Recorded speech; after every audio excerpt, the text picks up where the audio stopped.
Itong si Liza Tanas at ang Presidential Communications ay maliban sa budget nila na 495 million pesos, budget ng PCO, Presidential Communications Office, para magpahasik ng kasinungalingan. Ma'am Parvina, how are you? You're there. Okay.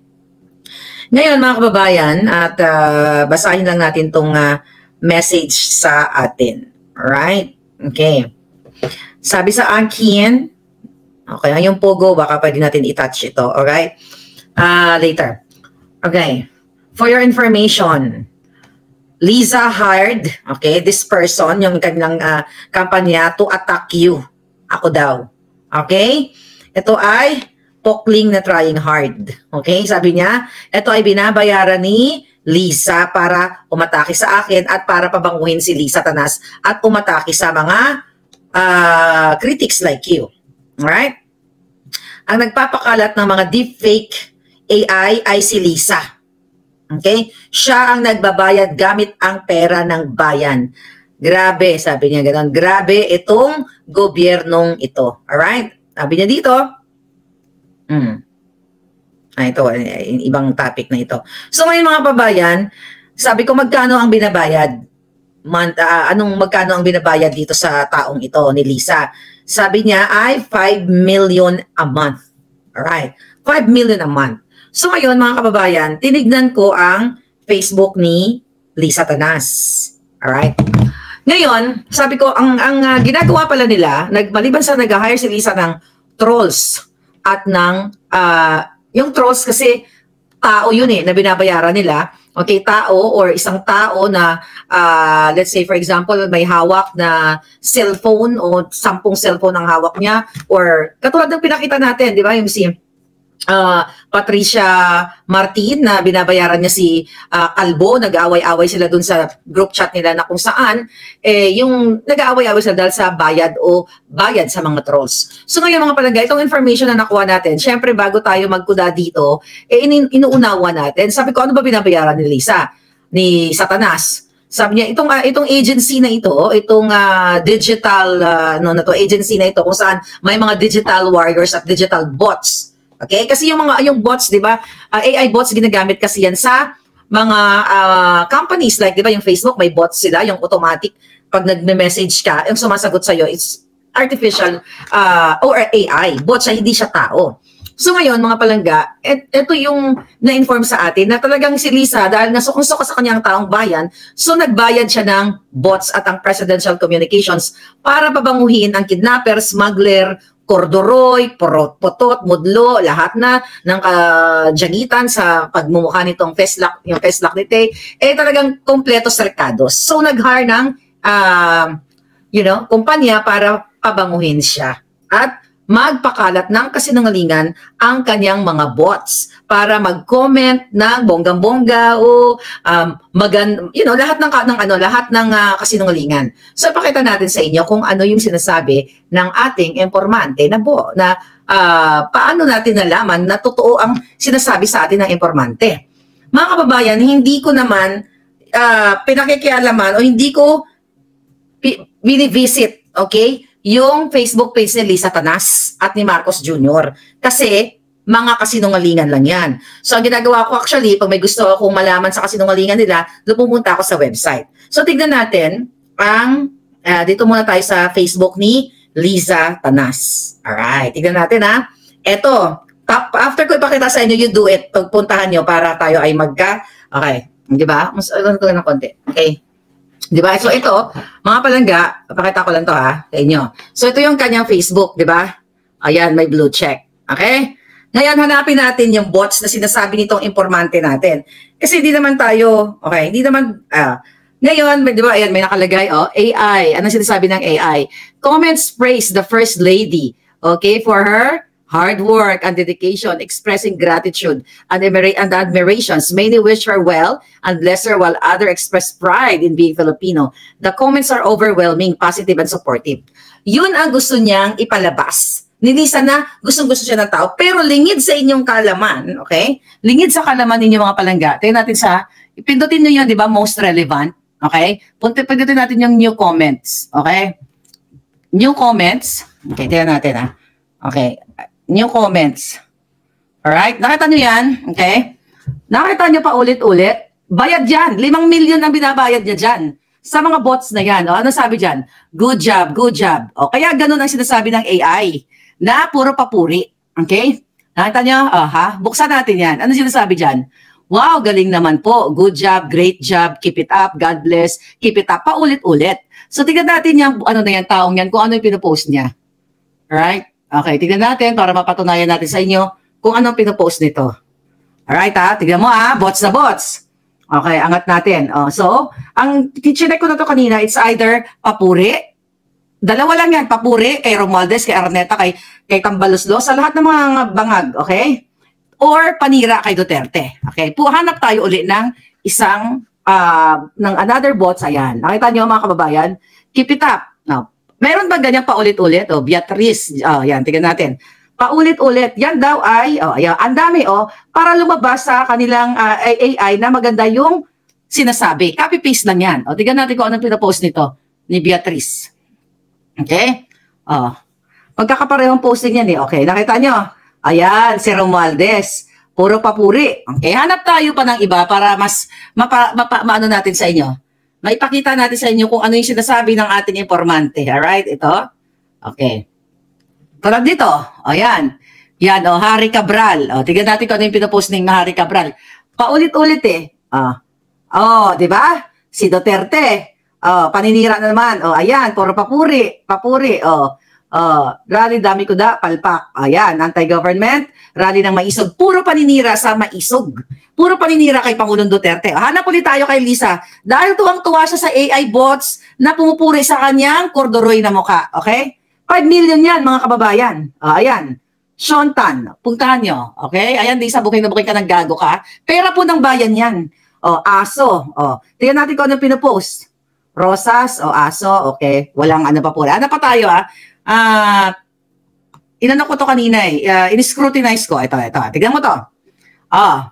Andrea Miller. Meron na yan. Good luck po. Paulit-ulit yung kanilang copy-paste lang. Ayan. Paulit at pare-pareho yung comment. Tignan natin to Andrea Miller. Kung ano sinasabi. Anong pinapost?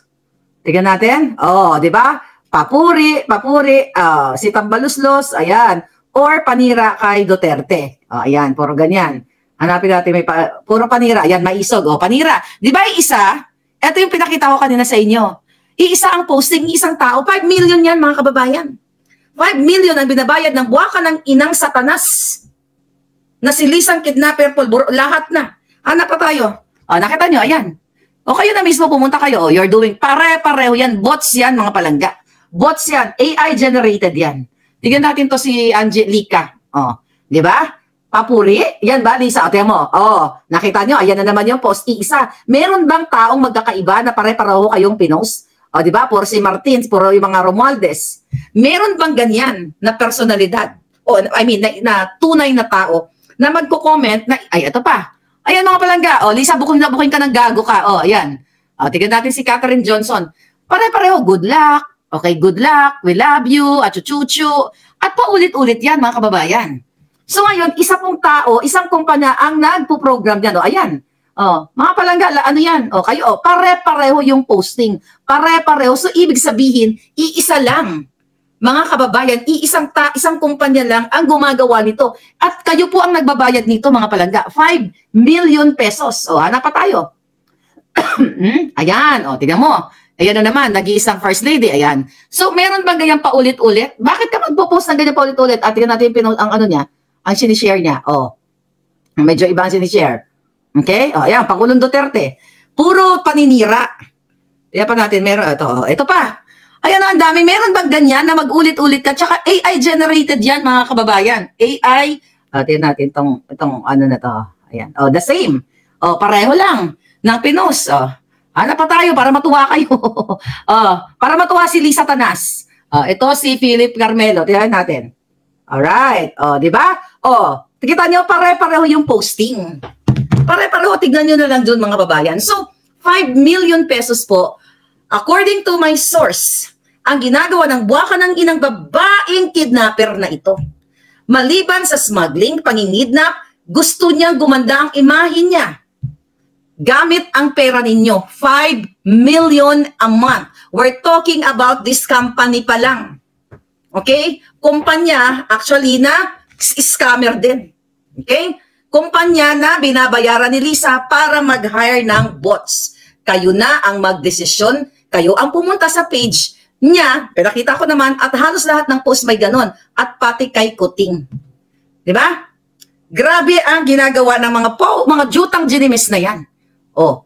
Actually, kung sa dami nito, libo-libo ang kanilang mga ito. Ito ang hinahanap ko. This is very AI. Alright? Very AI yan. Nakita nyo? Ayan oh. Oh, tingnan natin yung Eloisa na yan ha. Very AI yan. Kung tingnan mo na natin yung pinopost niya. Oh, Duterte na. Oh, di ba? Pareho na naman oh. Pareho na naman. Oh, yan. Panira na naman. Wala. Hindi tao. Kasi isang kumpanya lang ang nagpapatakbo. Ano sabi dito? Maraming salamat sa iyong sakripisyo, First Lady Satanas. Hindi ko masabing ang pangalan nito. Dapat Lisa Satanas. Ang iyong dedikasyon at pagmamalasakit ay nagbibigay inspirasyon sa amin. Yung translation ng Tagalog, mga palangga, very AI. Kasi kung ito'y tao na like you, hindi ganito ang klase ng pananagalog. Ito, ang husay mo talaga, First Lady. Ang iyong dedikasyon at pagmamalasakit ay patunay ng iyong pagmamahal sa bayan. This is very AI kasi yung ang husay mo, bihira ginagamit yan ng common tao. Ang galing, ginagamit lang yung mga malalalim na Tagalog, yung mga teachers na, like Filipino teachers, no? Ang gagalingan, o yung mga malalalim na pinanggalingan talaga ng mga, kung kayo ay parting Bulacan, or yung mga malalalim na Tagalog, o yung mga ganitong katagaang husay, ginagamit yan sa mga formal na panunulat. Pero usually, pag sinabi mo, ang galing mo, Maharlika, hindi mo naman sasabihin ang husay mo talaga, may mga nilang taong gumagamit niyan. Pero ang pinaka-common na word na ginagamit natin ay ang galing-galing mo naman. Oh, ang sabi pa dito nung troll, okay, pero tough fun pa ito ha. Oo, patuloy kang maging inspirasyon, First Lady Lisa Satanas. Ang iyong mga advokasya ay nagdadala ng positibong pagbabago sa ating bansa. Salamat sa iyong dedikasyon. Siguro lahat naman kayo dito gumagamit ng Google Translate. Okay? Google Translate at AI. Okay? So pag may gusto kang i-translate from English or Spanish or whatever, ilalagay mo sa Google, di ba? Like yung sa mga cases, you know, yung let's say, case sa korte, ginagamit ang Google Translate at ang AI. Or meron pang third party na talagang company na magta-translate ng mga wordings, di ba? Itong mga comment, maraming salamat sa iyong serbisyo. Ang iyong mga proyekto ay nagbibigay ng pag-asa sa maraming tao. Very AI, mga kababayan. So ngayon, ito pa, ang iyong paulit-ulit, ang iyong mga proyekto ay nagbibigay ng pag-asa sa aming mga tao. Oh, sa maraming tao. Ito pa sinasabi niya, salamat sa iyong pare-pareho salamat sa iyong dedikasyon. Ang husay mo, patuloy lang sa magandang trabaho. Ang iyong mga advokasya, paulit-ulit. Ayan mga kababayan, 5 million yan. Pera nyo yan. Oh, para paulit-ulit ang kanilang AI generated. Tingnan mo yung ang dami. Ang daming comment. Oh, ayan na naman. Oh, halos pare-pareho. Meron bang ganyan? Kayo po ay mga commenter kayo. Okay? May ako, sa totoo lang, yung mga nagko-comment sa akin na paulit-ulit, kahit napapuri, binablock ko kasi nabubwisit ako. Kasi nagsaspam ka eh. Tama na isang papuri, dalawang papuri. Pero yung atak-atakin mo ng papuri, bots ka or what, kaya dapat ka binablock. So bakit nila ginagawa yan ni Lisa? Kasi nga, alam ng taong bayan, di mo wala ka nga man lang mabasang smuggler dyan, pulburonic, kasi binablock nila.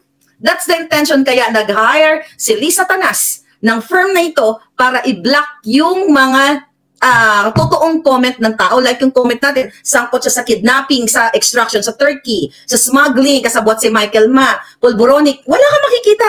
Kasi 5 million ang bayad eh. O may nakita ba kayo negative? Hanap tayo kung may negative. Kung may negative man, buburahin nila. Tingnan mo, wala. Oh, walang negative. So perfect siya, ganon. Perfect na perfect. Oh, ayan, another AI. Oh, paulit-ulit. Oh, tignan nyo ang gawa nila, mga kababayan. Oh, paulit-ulit ang ginagawa. Itong hayop na presidential communication, i-echo nyo na yan, mga vloggers. Princess Maui, I love you. Thank you for defending me. Thank you pa lang. Yan yung mga taong yan na dapat ang mga pinapalo nyo kasi umaayon sa tama. Ayan, General Macanas. Oh, ayan, oh. Third floor. Third floor, Joey. Ayan, oh. Booking na naman ang mga jutang ginimes, oh.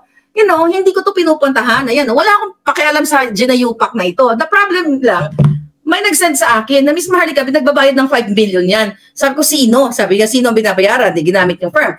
Ay, sinabi yung firm. So, paano ko, paano ko ma-present sa inyo? Siyempre, yung bayaran yan, walang resibo yan.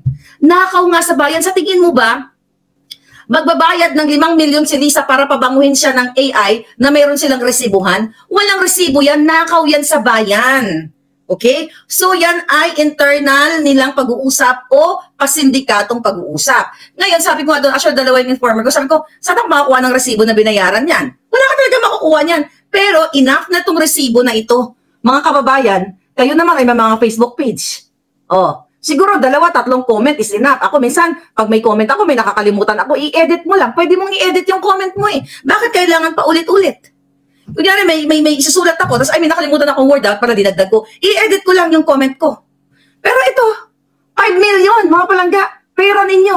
Ayan, booking naman mga putang mga buwaka ng Genemes. Booking na booking at pare-pareho ng statement. At ulit-ulitin natin, mga kababayan, pera ninyo. Kung natatandaan ninyo, last year, okay, merong silang, ang presidential communications ay hanggang ngayon, meron silang campaign para labanan ang fake news at disinformation. Di ba? Meron silang mga ganyang chuchu. At mga kababayan, ang kanilang budget, again, 495 million pesos ngayong 2024. At recently, meron silang ginawa na pakikipag-work with Google, X, lahat ng mga social media para labanan ang fake news. Jutang sino ang fake news? Mga kababayan, sumasampal sa mukha ninyo.